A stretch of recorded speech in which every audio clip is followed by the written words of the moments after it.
Seigneur, tu laisses maintenant aller ton serviteur en paix. Seigneur, tu laisses maintenant aller ton serviteur en paix. Car mes yeux ont vu ton salut que tu as préparé à la face des peuples. Lumière qui doit éclairer toutes les nations, la gloire de ton peuple d'Israël. Seigneur, tu laisses maintenant aller ton serviteur en paix. La la la la la la la la la la la la la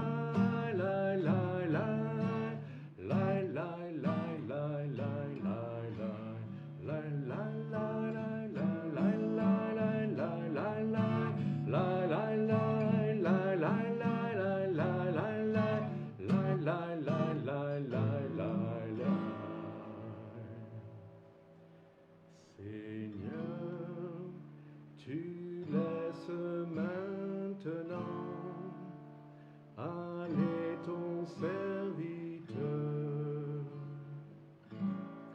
en paix, selon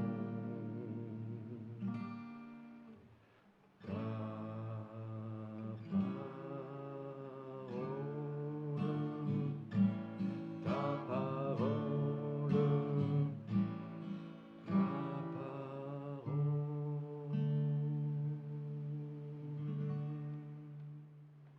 Alors, je suis heureux de vous retrouver là. C'est une bénédiction de faire connaissance avec des nouveaux chrétiens et de rencontrer à nouveau des anciens, de voir que tout le monde continue de marcher avec le Seigneur après les années. C'est encourageant. En France, il y a un combat permanent pour rester un chrétien fidèle et de voir qu'il y a des chrétiens qui continuent avec le Seigneur, qui marchent avec lui, comme dit la Bible. Ça m'encourage. Je remercie le Seigneur pour le message d'hier de Steve, très clair. Un tour de force de faire Romains 9 à 11 en un message. Et c'était vraiment frappant, cet amour de Dieu pour Israël. C'était clair que Dieu n'a pas rejeté son peuple, mais qu'il veut le sauver encore. Et donc il m'a été confié ce thème, que tirer de nos racines juives. Et peut-être que vous allez vous demander, je ne savais pas que j'avais des racines juives. Je ne suis pas juif, pourquoi vous dites que j'ai des racines juives? Et on pourrait lire ensemble, donc Romains 11, versets 17 à 18.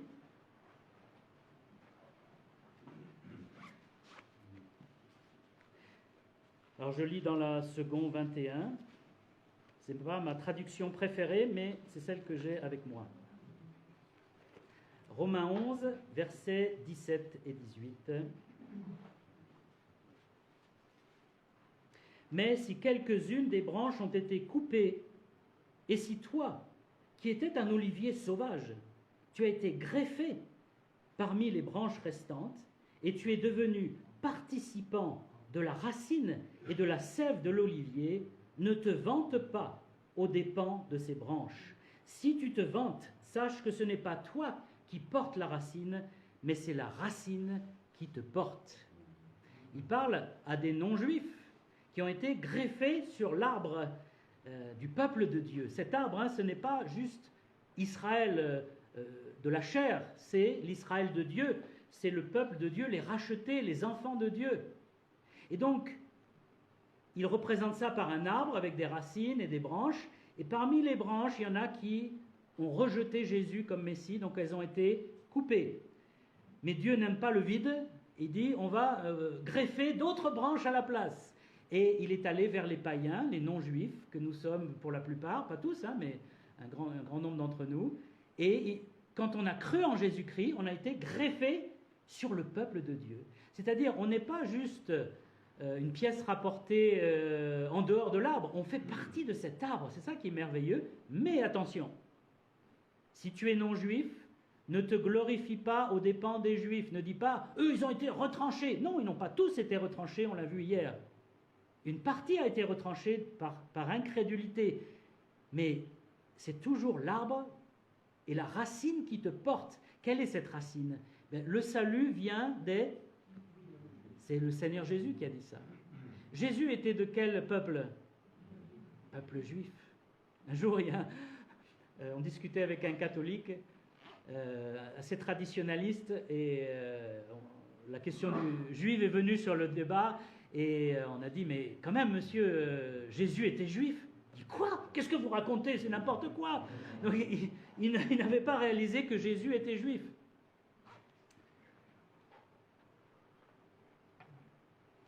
Malheureusement, dans l'histoire, les chrétiens d'origine juive, d'origine non juive, pardon, les chrétiens païens ou gentils ou goïm, comme on dit, hein, il y a plusieurs expressions, ont rejeté les juifs comme étant des ennemis de Dieu. J'ai fait un petit résumé ici, et ceux qui voudraient le lire, c'est rapide, c'est quelques feuillets, qui s'appelle « Petit historique du conflit entre la chrétienté et les juifs ». Et ça fait une addition de méchanceté, d'horreur, de rejet, d'humiliation, de mépris de l'Église chrétienne, de la chrétienté envers le peuple juif, pour montrer que c'est quelque chose qui remonte à très loin et qui explique pourquoi les juifs aujourd'hui ont peur des chrétiens. Pourquoi ils nous considèrent comme étrangers ennemis. Quand vous dites à un juif, mais tu peux devenir chrétien, il dit, mais non, je ne peux pas renoncer à ma judéité. Mais on ne te demande pas de renoncer à ta judéité, on te demande de croire en Jésus comme Messie. Mais pour eux, à cause de l'histoire, ils ont l'impression que devenir chrétien, c'est trahir leur race juive, trahir leur nation, trahir leur histoire. Et ça, c'est malheureusement à cause de la chrétienté qui a fait énormément de mal au cours des siècles et jusqu'à encore aujourd'hui. Donc ne soyons pas comme ça. Quand j'étais enfant, donc ma famille était catholique traditionnelle, pas très pratiquant, on avait les dîners du samedi soir avec les amis ou du dimanche, on invitait les amis, donc moi j'étais enfant, et il y avait deux sujets de discussion qui revenaient à chaque dîner. Un, la politique. Donc, mon père était corse, donc ça allait fort avec la politique. Oui, mais non, la gauche, la droite. Et puis, deuxième sujet, obligatoire, les juifs. Comment les juifs nous empoisonnent, sont mauvais, font ceci. Ce n'était pas encore l'époque des complotistes, mais ça commençait déjà. Et donc j'étais baigné dans cet antisémitisme de base, si on peut dire, français. Il faut toujours avoir un moment, une discussion pour accuser les juifs de tous les maux. Et quand je suis devenu chrétien, quand j'ai reçu le Seigneur Jésus-Christ à l'âge de 19 ans, j'ai commencé à lire la Genèse, que j'avais jamais lue, Exode et tout ça, et j'ai dit, mais c'est juif partout, là. Et puis, les évangiles, mais c'est juif. Et Dieu, par son Saint-Esprit, a mis tout de suite dans mon cœur un amour pour le peuple juif, à cause de la parole, à cause de Jésus-Christ, à cause des prophètes, à cause de tout ce que j'ai reçu du salut. Et j'ai dit, mais j'aime les juifs. Et ça ne m'a jamais quitté.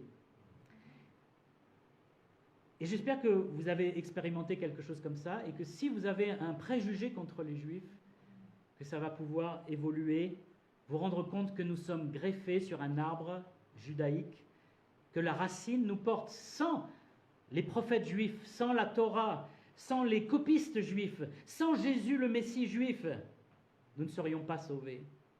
Et donc nous leur devons beaucoup. Ça ne veut pas dire qu'on pense que tous les juifs sont parfaits et merveilleux, ça n'a rien à voir, mais nous leur devons beaucoup, nous devons être humbles et reconnaissants en tant que chrétiens d'origine non juive. Le catholicisme a tout fait au cours des siècles pour supprimer tout ce qui était juif dans la chrétienté, dans le christianisme. La reine Hélène, la mère de Constantin au IVe siècle, est allée à Jérusalem pour construire l'église du Saint-Sépulcre. Et elle a construit toutes sortes de choses pour effacer tout ce qui était juif. Elle a mis des monuments chrétiens partout.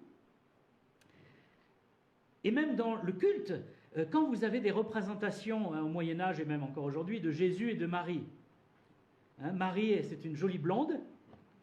Je ne pense pas qu'il y avait beaucoup de blondes au temps de Jésus en Israël. Jésus, il est châtain clair, les yeux bleus, la peau bien blanche. Et tout ça, l'air de rien, a contribué à éliminer tout ce qui est juif. Et on a enlevé les non-juifs, on les a remplacés par des noms français ou chrétiens ou latins. Et il faut vraiment aussi se rendre compte qu'il y a eu une volonté de remplacement et d'effacement. Et il faut avoir du discernement et dire je veux revenir à la parole et à l'équilibre dans ces choses. Et pourquoi je parle d'équilibre? C'est parce que il y a le mauvais côté des racines judaïques et le bon côté. Alors je vais commencer avec le mauvais côté, ce qui est néfaste dans l'emprunt au judaïsme. Il y a un mouvement qui vient des États-Unis, comme souvent, qui s'appelle Hebrew Roots, les racines hébraïques. Alors c'est un mouvement chrétien qui a plusieurs écoles dedans. Ils n'ont pas une confession de foi, c'est pas une église, c'est pas une organisation, c'est un mouvement. Donc c'est un peu, il y a différents courants dedans, mais globalement c'est des Juifs qui croient en Jésus, qui enseignent qu'on est sauvé, soit par la foi, et il y en a qui disent on est sauvé par la loi, en pratiquant la loi de Moïse. Il y en a qui rejettent que Jésus est Dieu, soit Dieu. Ils disent Jésus c'était le Messie, c'était un homme, mais c'était pas Dieu. Et surtout, le mouvement des racines hébraïques dit que l'Église s'est complètement fourvoyée, que eux, ils ont retrouvé la vérité de la Torah et de la Bible et de Dieu, et que c'est parmi eux qu'on va retrouver la vérité en revenant à la Torah, à la loi, et ils font du prosélytisme envers les chrétiens, les autres chrétiens, disant venez avec nous, vous avez effacé les Juifs, il faut revenir aux racines juives. Alors, dit comme ça, oui, pourquoi pas, mais en fait, ils vont tellement loin que ça devient une hérésie, une erreur. Ils font une hiérarchie, par exemple, dans la Bible, entre les paroles du Père, Yahvé, les paroles de Jésus et des prophètes, et les paroles des apôtres. Donc, les paroles des apôtres, c'est Jésus est prophète, et Yahvé, alors tout ce que dit Yahvé, ainsi parle l'Éternel, ça, ils suivent à la lettre, mais le reste, c'est à débattre. Et en fait, ils veulent remettre les chrétiens sous le joug de la loi, et c'est un mouvement plutôt sectaire, puisqu'ils disent que tous les autres églises se sont trompées. Et dans tout cela, il y a ce mouvement de retour à la loi de Moïse.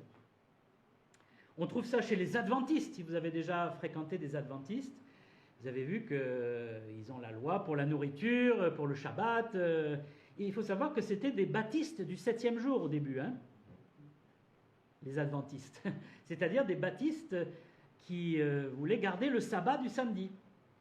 Dans l'église anglicane ou même protestante évangélique, il y avait ce qu'on appelait les tenants du sabbat qui disaient « le dimanche est le sabbat ». Chrétien. Si tu travailles le dimanche, tu es dans le péché. Et donc, vous étiez surveillé, vous aviez intérêt à aller à l'église le dimanche et à ne pas lever le petit doigt trop haut, sinon tu étais pécheur.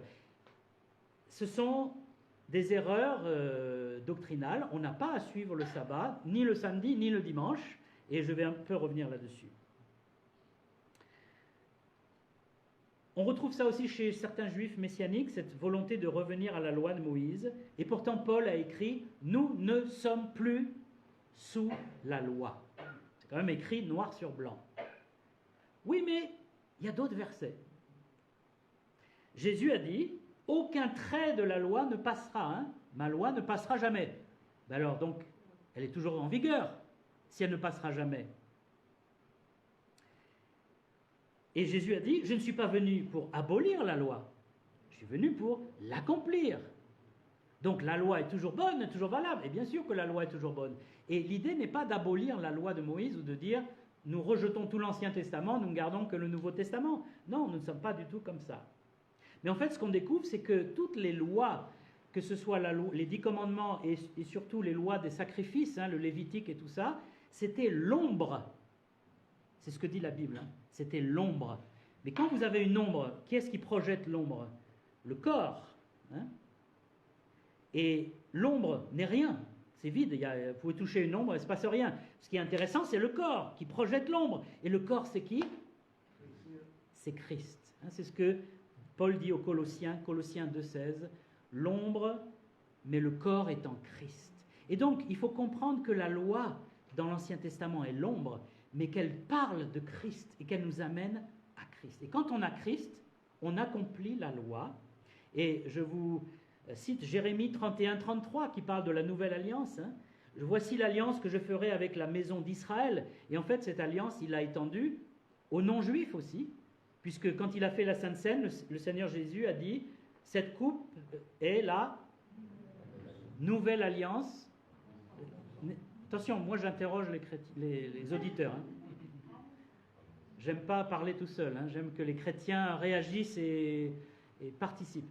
Oui, la nouvelle alliance en mon sang, donc c'est pour tous les hommes la nouvelle alliance en son sang. Et je lis Jérémie 31-33. Voici l'alliance que je ferai après ces jours-là, dit l'Éternel, je mettrai ma loi au-dedans d'eux. Je l'écrirai dans leur cœur, je serai leur Dieu, ils seront mon peuple. Quelle est la différence entre suivre la loi comme les Juifs du temps de Moïse et suivre la loi selon la nouvelle alliance? Dans l'ancienne alliance, la loi était extérieure. Elle te disait, fais ci, ne fais pas ça. Et toi, avec ta nature rebelle, tu étais là, il faut que j'obéisse. Puis souvent, non, je ne veux pas obéir. Parce que la loi, quand on vous commande quelque chose, la réaction humaine, c'est, je fais l'inverse. Mais dans la nouvelle alliance, la loi est écrite dans mon cœur. Le Saint-Esprit me donne envie d'obéir à la loi naturellement. Il y a toujours la chair, on sait qu'il y a ce combat toujours entre la vieille nature et la nouvelle. Mais quand même, le Saint-Esprit est dans mon cœur, il me renouvelle, il me change, et j'aime la loi. Et en fait, j'accomplis la loi. Et la loi est accomplie dans les 2 commandements, lesquels? Tu aimeras le Seigneur ton Dieu, les 4 premiers commandements, tu aimeras le prochain comme toi-même, les 6 derniers commandements. L'amour, Jésus-Christ a dit, je suis venu apporter un commandement nouveau. Le 11e commandement, on pourrait dire, c'est quoi? Aimez-vous les uns les autres comme je vous ai aimé. C'est la petite nuance, c'est comme je vous ai aimé, c'est-à-dire soyez prêts à donner votre vie pour les autres. C'est un amour agapé, l'amour supérieur. Donc si j'aime mon prochain, si j'aime Dieu, j'accomplis la loi naturellement. Je n'ai pas à suivre des préceptes le samedi, le vendredi soir à telle heure, oh là là, il faut qu'on arrête. Non, je suis dans l'amour de Christ et c'est ça qui accomplit la loi. Un autre mouvement qui est dangereux pour les églises, c'est les églises messianiques. Elles sont apparues surtout dans les années 1960 aux USA. C'était le mouvement des Jesus People, vous savez, un peu les hippies chrétiens, et qui se sont associés au mouvement de retour au judaïsme, aux racines juives. Et donc il y a des juifs qui sont devenus chrétiens, mais qui ont dit on va garder notre judaïsme, tout en étant chrétiens. Et ça donnait les églises juives messianiques. C'est un terme très précis, parce que quand quelqu'un dit « je suis juif messianique », c'est qu'il appartient à ce mouvement. Alors que s'il dit « je suis un juif qui croit en Jésus », ce n'est pas exactement la même chose. C'est juste un juif qui croit en Jésus. Un juif messianique, il fait partie de ce mouvement où ils se réunissent beaucoup entre eux. Et ils continuent de suivre certaines lois, certaines fêtes. Et c'est un mouvement qui a tendance quand même à séparer les juifs des non-juifs. Et c'est ça qui nous gêne, qui nous pose problème par rapport à Éphésiens 2, versets 13 à 16. En Jésus-Christ, vous qui étiez jadis éloignés, vous avez été rapprochés par le sang de Christ. Christ est notre paix, lui qui des deux, juifs et non-juifs, n'a fait qu'un, et qui a renversé le mur de séparation, l'inimitié, ayant anéanti par sa chair la loi des ordonnances, afin de créer en lui-même avec les deux un seul homme nouveau.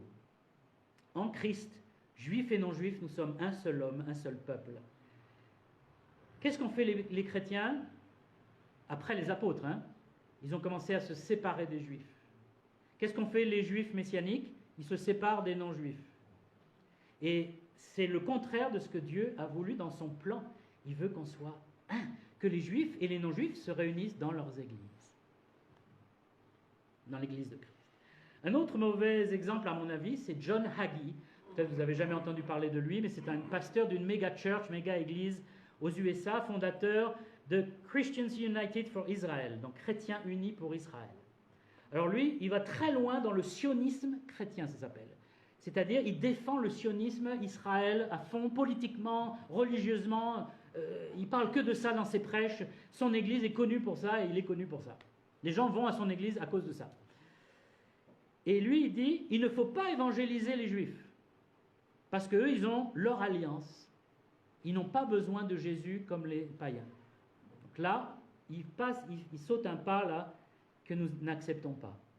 Les Juifs ont besoin du salut comme tout le monde. Ce sont des pécheurs, ils ont besoin de croire en Jésus pour être sauvés. Ils n'ont pas une qualité spéciale. Mais si, c'est le peuple élu. Oui, le peuple terrestre. Mais ils ne sont pas sauvés pour autant. Rappelez-vous ce que Jésus a dit, hein. Vous dites, je suis fils d'Abraham, et moi, de ces pierres, je peux tirer des fils d'Abraham. Ce n'est pas parce que tu es fils d'Abraham que tu es sauvé. Il faut savoir que dans le judaïsme orthodoxe, on croit que parce qu'on est juif et le peuple élu, on est sauvé automatiquement. Il faut vraiment être le diable en personne, hein, pour ne pas être sauvé si on est juif. Parce qu'on fait partie du peuple élu. Et Jésus a dénoncé ça. Il dit, non, non, non, non, non. Le vrai juif, celui qui est du cœur, qui s'est converti, qui a le cœur circoncis, pas juste qui est circoncis de la chair. Et donc, attention à ne pas aller trop loin, d'être tout obsédé par le sionisme chrétien. Je vais en reparler aussi. Un autre point, c'est les codes dans la Bible. Vous avez peut-être lu il y a quelques années le livre de Michael Drosnin, les codes secrets dans la Bible. Ah, ça, on aime ça, les trucs comme ça. Parce qu'il y a des trucs cachés, secrets, qui prouvent que c'est la parole de Dieu, que Dieu a inspiré la Bible. On n'a pas besoin de ça.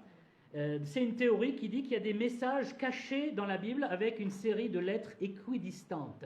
Donc il prend par exemple toutes les 25 lettres dans le texte hébraïque. Avec un ordinateur, il met ça dans l'ordinateur et il cherche des mots. Et donc, quelque part, dans la Bible, toutes les 25 lettres, l'assemblage des lettres, ça fait un mot. Vous voyez, on a trouvé un mot là, par cet assemblage de lettres. Et alors, c'est des mots, il a trouvé Hitler, il a trouvé donc des mots contemporains qui n'étaient pas au temps de la Bible. Hein. Et donc, il veut prouver que tout est déjà dans la Bible. Grâce à ces codes secrets, il a déchiffré l'histoire de l'humanité cachée dans le texte biblique. Alors, c'est passionnant, c'est des mathématiciens, des informaticiens, sauf que vous pouvez faire ça avec n'importe quel gros livre. Vous prenez un pavé, un Tolstoï, Guerre et paix, vous prenez toutes les 25 lettres ou toutes les 15 lettres, vous allez trouver des mots cachés aussi. C'est tout simplement des maths et des lettres. Il n'y a rien de mystérieux. Dieu n'a jamais caché les choses comme ça. Un truc qui va dans le même sens, c'est la gematria. Ça, c'est les Juifs qui la pratiquent aussi beaucoup. Une exégèse avec la Bible hébraïque, où chaque lettre hébraïque a une valeur. Vous savez qu'avant, les chiffres arabes que nous utilisons, 1, 2, 3, 4, 5, 6, c'est des chiffres arabes. Peut-être indiens aussi. Paraît-il, c'est les Indiens qui ont commencé. En tout cas, avant, c'était les lettres qui avaient une valeur. Vous savez compter avec les chiffres latins, hein? Si je vous dis LV, ça fait combien? 55. Bravo, il y en a qui sont rapides, hein, qui sont forts. Donc, en hébreu, c'est pareil. Aleph, Bet, etc. Chaque lettre avait une valeur numérique. Et que font les partisans de la gematria? Ils additionnent dans un mot la valeur des lettres. Donc, shalom, ça va valoir 150 ou 300. Et après, ils comparent les mots qui ont les mêmes valeurs numériques. Ils disent, il y a un rapprochement à faire. Et ils font toutes sortes de calculs mystérieux, les disciples de 7, les disciples de 13. C'est dans les maths à fond, là. Ceux qui aiment les maths, ils se régalent. Mais encore une fois, c'est une façon de dire, Dieu ne nous a pas dit ce qu'il voulait dire. Il faut chercher derrière. C'est-à-dire, un enfant ne peut pas comprendre. Même quelqu'un qui ne connaît pas les maths, il ne peut pas comprendre. C'est de l'ésotérisme, c'est du mysticisme. La Kabbale se sert de la gematria tout le temps. Et la Kabbale n'est pas de Dieu, ça c'est clair. Hein. Ils ont des fausses doctrines vraiment hérétiques. Une autre erreur, c'est le soutien politique d'Israël. Donc je connais un évangéliste en France qui a fond pour Israël. Il va là-bas, il essaie de rencontrer les hommes politiques. Il fait des campagnes de soutien à Israël en France. Bon, c'est pas mauvais en soi, mais ce n'est pas l'appel que Dieu nous envoie. Il nous envoie pour annoncer l'évangile à toutes les nations, y compris les Juifs. On n'est pas là pour soutenir politiquement Israël. On peut les défendre. On peut défendre contre certaines contre-vérités. Hein, quand les gens disent n'importe quoi sur l'histoire d'Israël ou des choses comme ça, on peut vraiment défendre. Mais on n'est pas là pour faire de la politique. C'est Dieu qui dirige la politique d'Israël au sens de loin. Parce que pour l'instant, Israël est rempli d'agnostiques. Hein. La plupart des Juifs russes étaient tous des athées. Et il y a une portion, bien sûr, d'orthodoxes, mais il y a beaucoup d'incroyants chez les Juifs en Israël. Et les ultra-orthodoxes qui sont au pouvoir en ce moment sont anti-chrétiens à bloc, ils sont intolérants, ils sont violents. Mais on va dire, oui, mais au moins eux, ils croient au Seigneur. Attention, quand on mélange religion et politique, on s'égare. Et puis il y a les interprétations des rabbins modernes. Sur YouTube, les rabbins sont présents aussi. Alors il y a pas mal de chrétiens qui vont écouter les rabbins sur YouTube. Il y a plein de rabbins français hein, qui parlent à leur classe de disciples, parce qu'ils ont des disciples, les rabbins, toujours. Et alors ils commentent la Bible. Alors pendant le Covid, c'était vraiment impressionnant le nombre de rabbins qui faisaient des commentaires. Unanimement, ils disaient « Le Covid est un signe du retour du Messie. Le Messie est proche, ça y est, il va arriver. Je vais vous le prouver. » Alors, ils vous citent des versets obscurs, on ne voit pas trop le rapport. Mais il était, le gars, sûr de lui. Et j'en ai écouté plusieurs comme ça. Le Covid est passé, plus ou moins. On est plutôt dans l'après-Covid. Le Messie n'est toujours pas revenu. Je n'en ai entendu aucun dire « Écoutez, les amis, j'ai peut-être été un peu vite. Personne ne renie ce qu'il a dit. Hein. » C'est la même chose chez les prophètes charismatiques, hein, qui ont dit que Trump allait être réélu, que Jésus allait revenir, pareil, hein, avec le Covid et tout ça. Tout le monde s'est trompé. Donc attention quand vous écoutez un rabbin, ce n'est pas parce qu'il est rabbin qu'il dit des choses sensées. Les rabbins ont une façon d'interpréter la Bible très particulière, parce que le judaïsme rabbinique a évolué au cours des siècles. Le judaïsme du 1er siècle, du temps de Jésus, était encore centré sur la Bible. Mais très vite, ils ont commencé à intégrer la philosophie grecque et toutes sortes de choses, et surtout à empêcher un juif de devenir chrétien. Donc ils ont modifié l'interprétation de certains passages pour qu'un juif qui le lise ne dise pas « Ah, ça c'est peut-être Jésus là, Ésaïe 53 ». Ils ont dit « C'est pas le Messie dans Ésaïe 53, c'est le peuple juif qui souffre pour les péchés du monde ». Alors que les interprètes du 1er siècle disaient c'est le Messie. Hein. On a retrouvé des textes. Donc attention, ne vous laissez pas embobiner par les rabbins. C'est pas parce qu'ils connaissent l'hébreu par cœur et des passages de la Torah par cœur qui sont plus spirituels. Ils peuvent raconter vraiment n'importe quoi eux aussi. Donc il faut faire attention en général sur YouTube. Et sur Facebook, voilà aussi. Nous sommes sur Facebook en ce moment. Faites comme les Juifs de Bérée. Vous vous rappelez? Qu'est-ce qu'ils faisaient? Ils examinaient dans les Écritures pour savoir si ce qu'on leur disait était exact.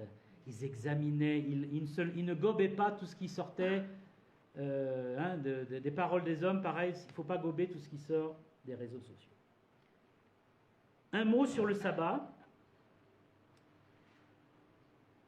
Le dimanche n'est pas le sabbat. Le sabbat qui est mentionné, le repos chrétien, le repos du croyant est mentionné en Hébreux chapitre 4, et c'est le repos du salut. C'est le repos éternel aussi qu'on aura. C'est le fait de ne pas œuvrer pour être sauvé. C'est Christ qui a fait l'œuvre, et nous on se repose sur Christ. C'est ça notre sabbat. On est dans un sabbat permanent. Les premiers chrétiens, ils allaient au temple quel jour? Tous les jours. Est-ce qu'on est obligé d'aller à l'église le dimanche? C'est une convention qu'ont pris les premiers chrétiens pour fêter quoi? La résurrection de Christ. Hein. Et c'est Constantin, effectivement, un jour qui a fait que dimanche devienne un jour férié. Il y avait les Juifs qui avaient leur Shabbat le samedi, et puis il y avait les Zoroastriens, il y avait toutes sortes de groupes qui avaient chacun leur jour, et les chrétiens, on leur a donné le dimanche. C'est comme ça que c'est devenu le dimanche. Mais ce n'est pas écrit dans la Bible. Rencontrez-vous le dimanche, reposez-vous le dimanche. Il n'y a aucun verset qui dit ça. Mais c'est important de se réunir le dimanche, parce que c'est le jour qu'on a fixé ensemble. Donc, allez à l'église le dimanche. Ne restez pas derrière votre ordinateur à regarder le culte en visio. Ça n'est pas ça, le plan de Dieu pour notre vie chrétienne. Il faut qu'on soit ensemble. Quand il dit « aimez-vous les uns les autres », comment tu vas aimer quelqu'un derrière ton écran? Tu ne vas pas y arriver. Il faut de l'action, il faut être ensemble. Et il faut se réunir régulièrement et mettre ce jour à part. Et quand j'étais jeune, le dimanche, j'avais l'habitude de voir mes copains, de faire 36 000 choses. Et il y a un moment, j'ai compris que je n'irais jamais à l'église si je ne mettais pas ça dans ma priorité. Parce que j'avais toujours une excuse pour ne pas y aller. Et alors le pasteur, quand il me voyait revenir au bout de 3-4 semaines, il disait « Alors, on t'a pas vu depuis un moment ?» Je dis « Bah ouais, j'étais pas mal occupé. » Alors le pauvre, il devait se dire « Quand est-ce qu'on va le revoir, lui ?» Et à un moment, j'ai compris que je ne pourrais pas grandir si je n'allais pas régulièrement au culte avec mes frères et sœurs. Dernier point sur les mauvaises choses, la cacheroute. Cacheroute, ça veut dire manger cachère, manger correctement. Ça, c'est les adventistes qui aussi ont mis beaucoup d'obligations sur leurs membres. Mais il y a des gens qui disent, par exemple, moi je ne mangerai pas halal. Je ne sais pas si vous faites partie de ces gens-là. Halal, c'est consacré à Allah, donc je ne veux pas manger de la viande halal. C'est tout à fait votre droit. La Bible ne dit rien à ce sujet. Ce que dit la Bible, j'ai 2 versets, Actes 15, 19. Je suis d'avis qu'on ne crée pas des difficultés à ceux des païens qui se convertissent à Dieu, qu'on leur écrive de s'abstenir des souillures des idoles, de la débauche, des animaux étouffés et du sang. Il faut savoir que dans les abattoirs, tous les animaux sont saignés. Ils sont pas étouffés, ils ont une piqûre pour les anesthésier et ensuite ils sont saignés complètement, quasiment. On ne peut jamais faire 100%. Et donc, on suit quelque part les règles bibliques.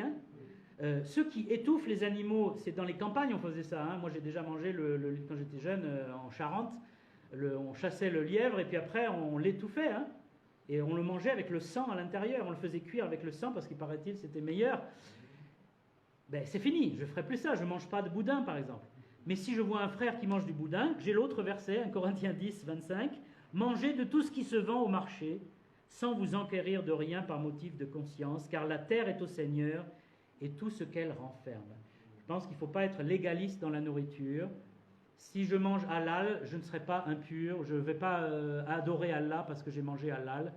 Mais si toi tu dis, moi je ne mange pas halal, je respecte tout à fait ton choix, je ne vais pas te servir de la saucisse, de la merguez halal, parce que je ne veux pas être une occasion de chute pour toi. Il faut appliquer à la vie quotidienne. Parce que... Alors j'arrive à la fin. Qu'est-ce qui est utile dans les racines judaïques? Il faut savoir que les Juifs sont un peuple de tradition. C'est un peuple miraculeux parce qu'un peuple, avec tout ce qu'ils ont subi, de déportation, de massacres, il n'y a aucun peuple qui a subi une Shoah, 6 millions de morts. Ils ont été déportés en permanence. Depuis des siècles, vous remontez au roi de Perse qui voulait, enfin Aman qui voulait les exterminer, ensuite c'est le pharaon, après c'est les Babyloniens, les Assyriens, et puis après on a récemment Hitler, mais il n'y a pas eu qu'Hitler, il y a eu d'autres avant. Comment ce peuple est encore là? Mais c'est qu'ils ont une force de tradition, ils restent juifs, peu importe où ils sont. Et c'est un avantage, ça veut dire que les traditions qu'ils ont, elles ont quand même une origine lointaine. Ils ont gardé leur tradition. Et donc, il y a des choses dans leur tradition qui sont encore utiles pour nous. Il ne faut pas rejeter toute la tradition juive. Et, par exemple, les copistes juifs, c'était les hommes les plus méticuleux, les plus... presque à la folie. Quand ils comptaient le nombre de lettres dans le livre qu'ils devaient recopier. S'ils devaient copier le livre de Jonas, ils savaient combien il y avait de lettres dans Jonas. Des lettres, je ne dis pas des mots. Quand il avait fini de recopier Jonas, il comptait toutes les lettres. S'il y avait une erreur... on recommence. Dites, c'est fou, le gars, il passait des heures, des mois. C'était comme ça. Et c'est comme ça que, entre les manuscrits de la mer Morte, 200 ans avant Jésus-Christ, et les manuscrits des Massorètes, 900 ans après Jésus-Christ, il y a si peu de différence. Parce que les copistes juifs, c'était des fous furieux de la méticulosité. Et donc, il y a ce bon côté, justement, du judaïsme. D'avoir nos connaissance, nos racines juives, connaître nos racines juives, ça nous permet de mieux connaître la langue hébraïque. L'Ancien Testament est écrit originellement en hébreu, sauf que l'hébreu a été plus ou moins perdu. Heureusement que les Massorètes ont rajouté les voyelles, parce que sinon il n'y avait que les consonnes, et là on aurait pu interpréter des mots dans tous les sens. Mais grâce aux voyelles, on peut savoir ce qu'il voulait dire exactement. Mais l'hébreu, on est en train de découvrir toutes les années, tous les mois, des mots anciens qu'on traduisait mal dans la Bible. Et on corrige les Bibles avec une meilleure connaissance de l'hébreu. C'est très important, parce qu'il y a parfois des erreurs de traduction. J'ai deux exemples. Là, j'ai le mot shalom. Dans vos Bibles, c'est toujours traduit par paix. Chaque fois qu'il y a shalom, c'est paix, paix, paix. Sauf que shalom, c'est un mot qui est beaucoup plus vaste que ça.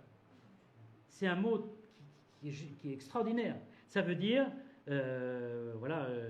plénitude, solidité, bien-être, bénédiction absolue. Enfin, voilà, quand il dit shalom à quelqu'un, tu lui dis pas juste salut, bonjour.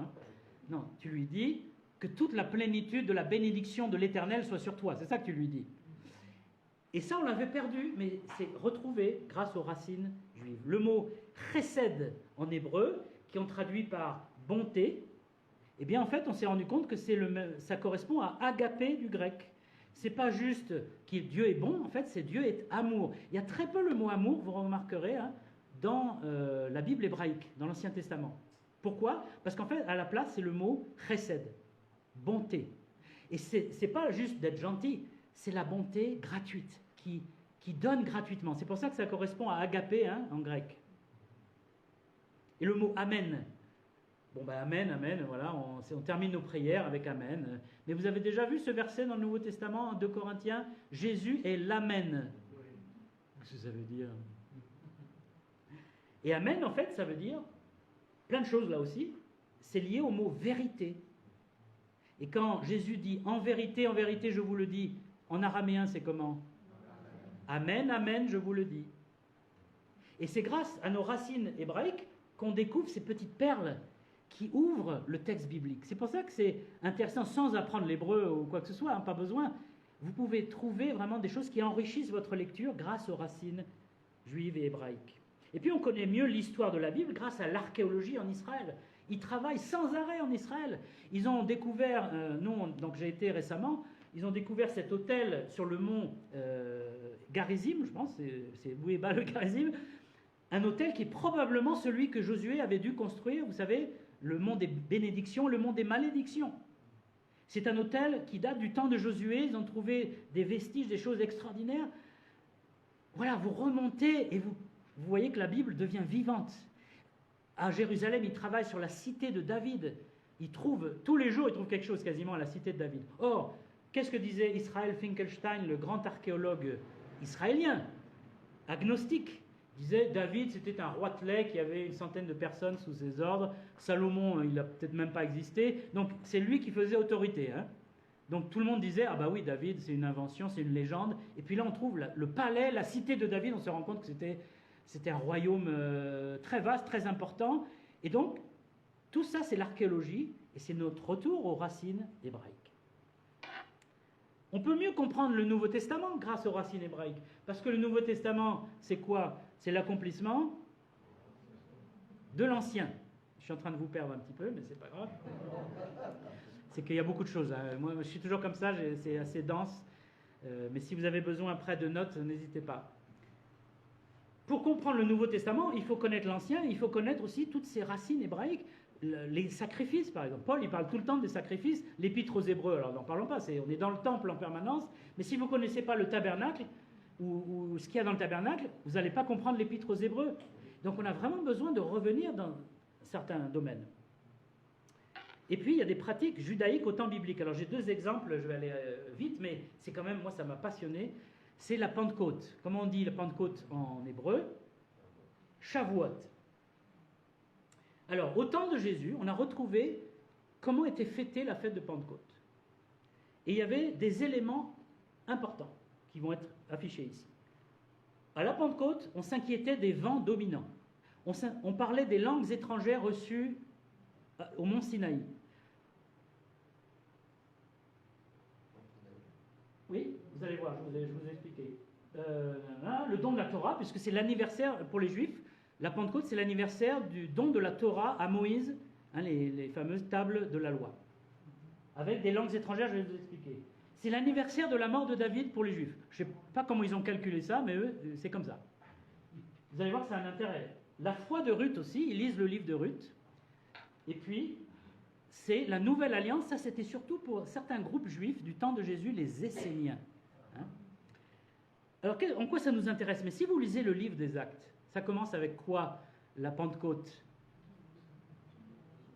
Un vent impétueux. Or, les Juifs attendaient savoir si c'était le vent du nord ou du sud, parce que ça allait déterminer la date de la moisson. C'est l'époque de la moisson en Israël. Hein. Et donc, si le vent était froid, là, il faut attendre. Si le vent était chaud, c'est bon, on peut y aller. Et donc, d'un seul coup, il y a ce vent qui est ni froid ni chaud, c'est un vent spirituel, un vent extraordinaire qui remplit toute la ville. Ils disent, mais qu'est-ce qui... Et ils accourent. Ensuite, le don de la Torah, ben, qu'est-ce qu'a fait Pierre le jour de la Pentecôte, hein? Il a prêché et il a rappelé tous les éléments de la Torah, mais surtout les langues. Il y a eu les langues de feu et ils ont loué le Seigneur dans des langues étrangères qu'ils n'avaient jamais apprises et tous les auditeurs les comprenaient dans leur langue. Savez-vous qu'il y a un midrash, hein, c'est un commentaire juif, donc qui n'est pas du tout chrétien, qui suggère, alors ça c'est même pas dans la Bible, hein, c'est la tradition juive, que chaque Israélite, au mont Sinaï, quand Moïse a reçu les tables de la loi, a compris la voix divine dans sa langue maternelle. Donc, quand les Juifs étaient là à Jérusalem, ils ont compris les louanges dans leur langue maternelle, eux, ils avaient en tête que lorsque Moïse a parlé, ou quand Dieu a parlé à travers Moïse, tous les Juifs avaient compris, parce qu'il y avait des Juifs de tout pays, hein, dans les Juifs qui sont sortis d'Égypte. Ils avaient toutes sortes de langues, hein. Ils ne parlaient pas hébreu là. Et exactement la même chose se passe à la Pentecôte. Et puis, l'anniversaire de la mort du roi David. Si vous relisez Actes, le discours de Pierre, il dit « David est mort ». Alors moi, je suis toujours demandé pourquoi il met David dans l'histoire, quand il prêche. Mais parce qu'il fêtait l'anniversaire de la mort de David. Il dit « David est mort, vous avez son tombeau ». D'ailleurs, ils vont toujours au tombeau de David. Mais Jésus, lui, son tombeau est vide. Il est le Messie. Et donc, c'était très fort à cause de la tradition juive. Tout se met en place. Hein. Et puis, la foi de Ruth, vous allez dire, quel est le rapport? Mais c'est que, pour les Juifs, les deux pains, vous savez qu'on présente deux pains à la Pentecôte dans le temple? On présentait. Il y avait le pain Ruth et le pain Boaz. Ruth, c'est la non-juive. Boaz, c'est le juif. Et donc, il y avait déjà cette idée qu'un jour, juifs et non-juifs seraient unis. C'était prophétique de l'Église. Et c'est pour ça que l'Église a commencé à la Pentecôte, parce que les deux pains, juifs et païens, sont réunis en Christ. Hein. Donc il y a des sens symboliques extraordinaires. C'est fascinant d'étudier les fêtes. Et puis aussi, les Esséniens se faisaient baptiser en masse le jour de la Pentecôte. Qu'est-ce qui s'est passé le jour de la Pentecôte? 3000 hommes ont cru et ont été baptisés. Et pourquoi ils se faisaient baptiser? Parce que les Esséniens attendaient la nouvelle alliance. Ils parlaient tout le temps de la nouvelle alliance. Les pharisiens, non. Ils n'aimaient pas trop ça. Mais les Esséniens, oui. Et donc on voit l'accomplissement merveilleux, hein, par rapport aux traditions qui ne sont pas toutes dans la Bible. Comme Pessah, avec les 4 coupes, les Juifs ont 4 coupes dans le repas de Pâques qui correspondent à Exode 6. Il y a 4 délivrances de Dieu dans Exode 6. Et chaque coupe est une des délivrances. La dernière, c'est la coupe de la louange à Dieu. Mais certains disent que Jésus a bu surtout la 3e. La 3e, c'est la coupe de la rédemption, comme par hasard. Et c'est là qu'il a dit, cette coupe est la nouvelle alliance en mon sang. Je suis l'agneau de Dieu qui vous rachète. Et il y en a qui disent que la 4e coupe, il ne l'a pas bu avec ses disciples, mais il y fait allusion dans le jardin. Qu'est-ce qu'il a dit dans le jardin après? Que cette coupe s'éloigne de moi. Il a parlé d'une coupe qui était la coupe du jugement sur nos péchés. Hein. Alors il y a des choses intéressantes. Après, vous n'êtes pas obligé d'interpréter comme ça, mais je trouve que ça enrichit énormément le texte biblique et les évangiles. Pareil, les Juifs ont 3 pains dans des serviettes lors du repas de Pâques. Ça n'est pas dans la Bible, c'est eux qui ont inventé ça. 3 pains. Et c'est le 2e pain, sans levain, qui est important. À un certain moment du repas, il est sorti de la serviette et il est caché. Et on demande au fils aîné d'aller le trouver. Et donc il est caché dans la pièce, le fils aîné, il cherche, et quand il est gelé, tout le monde s'exclame de joie. Le pain Ce deuxième pain, il a un nom, pas les autres, hein, Aphikomène. Ce nom n'est pas un nom hébreu, c'est un nom grec. Ne me demandez pas pourquoi, ils ont mis un nom grec dans un repas hébraïque. Aphikomène, c'est une conjugaison du verbe venir, c'est littéralement « il est venu ». Alors, quand vous demandez à un juif, j'ai demandé souvent à des juifs, qu'est-ce que ça veut dire aphikomène? Ça veut dire dessert. Je dis, écoute, moi j'ai regardé dans le grec, aphikomène, ça veut dire il est venu. Et c'est l'idée, il est caché dans le tombeau, il ressort vivant, il y a l'image de la résurrection. Hein, et c'est les juifs qui font ça, dans leur repas, encore aujourd'hui. Dieu est grand. Et à nous aussi d'être proches des juifs pour mieux leur apporter l'évangile. J'arrive à ma conclusion. Et j'aimerais qu'on lise Colossiens 3,11. Il n'y a ici ni grec, ni juif, ni circoncis, ni incirconcis, ni barbare, ni scythe, ni esclave, ni libre, mais Christ est tout et en tous. Dans l'Église, nous ne sommes plus ni juifs, ni grecs, ni barbares, ni païens. Ailleurs, il dit ni homme, ni femme. Nous sommes des créatures de Dieu, des enfants de Dieu, attachés à Christ. Il faut être prêt à mettre de côté nos traditions, notre culture. La culture française, par exemple, a des mauvais côtés et des bons côtés. On a des mauvais côtés, on se plaint tout le temps, on est individualiste et on critique tout le monde. Et on s'autocritique tout le temps. C'est des mauvais côtés. Il faut savoir arrêter de se plaindre, il faut savoir voir le bien chez les autres et aussi voir le bien chez nous. D'ailleurs, je suis en train de m'autocritiquer en disant ça. Mais il y a un bon côté chez le Français. Le Français, il ne croit pas à tout ce qu'on lui dit. Hein. Il est sceptique d'abord. Hein. Attention. Et donc, il faut prendre dans notre culture ce qui est bon, mais surtout, il faut que ça devienne en Christ. Chez les Juifs, il y a des très bonnes choses, mais il y a des très mauvaises choses. Il faut que le Juif soit capable, quand il devient chrétien, de faire le tri. Pour moi, si j'étais Juif, et que je m'étais converti à Christ, je continuerais, par exemple, à faire les fêtes, mais à chaque fois en les appliquant à Jésus-Christ. Je ferai la fête de Pâques avec le repas de Pâques en disant « l'agneau de Dieu, c'est Christ ». Je ferai la fête des tabernacles en disant « voilà, nous sommes étrangers voyageurs sur la terre ». Toutes les fêtes, vous pouvez les appliquer spirituellement à Christ. Parce qu'en Christ, c'est le corps. Tout est accompli en lui. Donc on n'a pas, si on est juif, à tout enlever du judaïsme, à tout supprimer. Il faut garder ce qui m'amène à Christ. Et pareil, quand on est païen, il faut savoir que Christ est tout en tous. Et c'est ça, j'aimerais terminer avec ça. Sans lui, nous serions perdus. Sans Christ, nous serions dans nos péchés. Nous n'aurions pas la vie éternelle. Nous ne serions pas réconciliés avec Dieu. Nous n'aurions aucun contact avec Dieu. Nous serions étrangers. Nous serions seuls dans l'univers. Nous serions sans aucun sens à la vie. Christ est tout. Et que ça soit réel dans nos églises et dans nos vies personnelles. Que je ne sois pas un chrétien baptiste, un chrétien américain, un chrétien français, un chrétien... Il n'y a plus ni baptiste ni américain, il y a en Christ.